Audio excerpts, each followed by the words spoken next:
عليكم ورحمة الله وبركاته maanta waxaynu ka hadli doonaa faa'iidooyinka laga helo ukunta ama beedka ama se waxtarka laga helo beedka.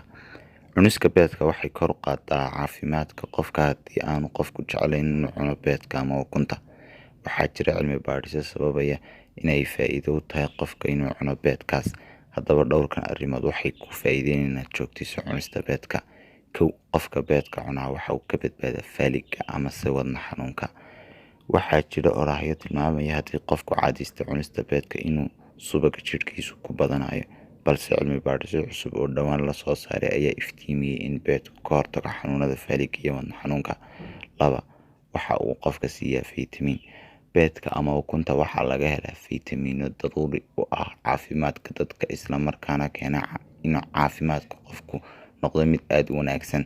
Waxaana ka mid ah faytamiinadaas faytamiin B2 ama faytamiin riboflavin, kaasoo jidhka qofka ka caawiya inuu burburiyo cuntooyinka. Faytamiin B12 ama faytamiin cobalamin, oo muhiim u ah in jidhku soo saaro unugyada. Faytamiin A ama faytamiin retinol, kaasoo kor u qaada aragga indhaha. Faytamiin E ama faytamiin tocopherol, kaasoo qofka ka caawiya inuu jidhku la dagaallamayo walxaha galaya ee dhaawaca ku keeni kara unugyada, aakhirkana sababa kansar.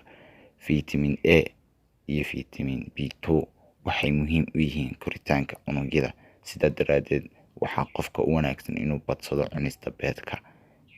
Saddex, wuxuu nafaqo siiyaa muruqyada. Beedka oo ka mid ah ilaha ugu fiican ee cuntooyinka nafaqada laga helo, waxa uu muruqyada siiyaa tamar iyo nafaqo sababtoo ah waxaa ku jira faytamiin B12, kaasoo muruqyada ka caawiya inay si fiican u shaqeeyaan. Laakiin waxaad iska jirtaa beedka digaagga lagu mudo dawooyinka si ay beed weyn u dhalaan, waxayna leeyihiin dhibaato caafimaad. Afar, wuxuu difaacaa kansarka. Haweenka cuna xaddi badan oo beed ah waxay boqolkiiba 24 ka badbaadaan kansarka ku dhaca naasaha ku dhaca, sida lagu xaqiijiyey daraasad dhowaan la soo saaray.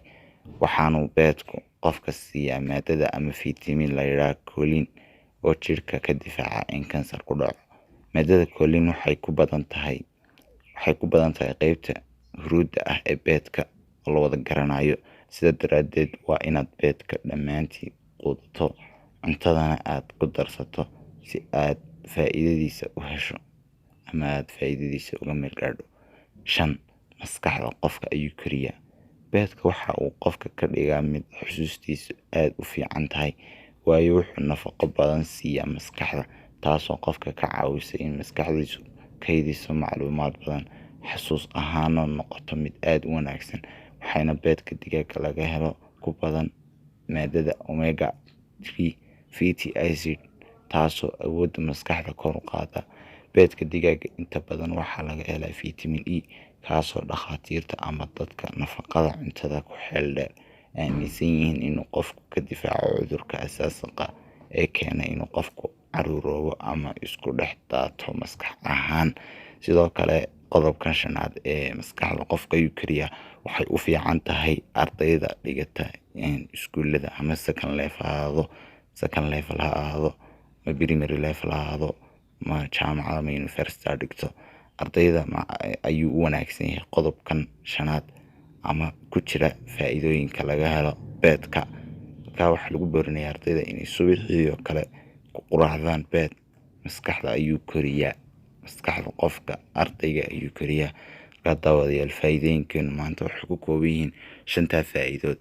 Fadlan haddaad nagu cusub tahay, faraaga ama teedka fur, subscribe saar, kambalaalka furo saad noola socoto.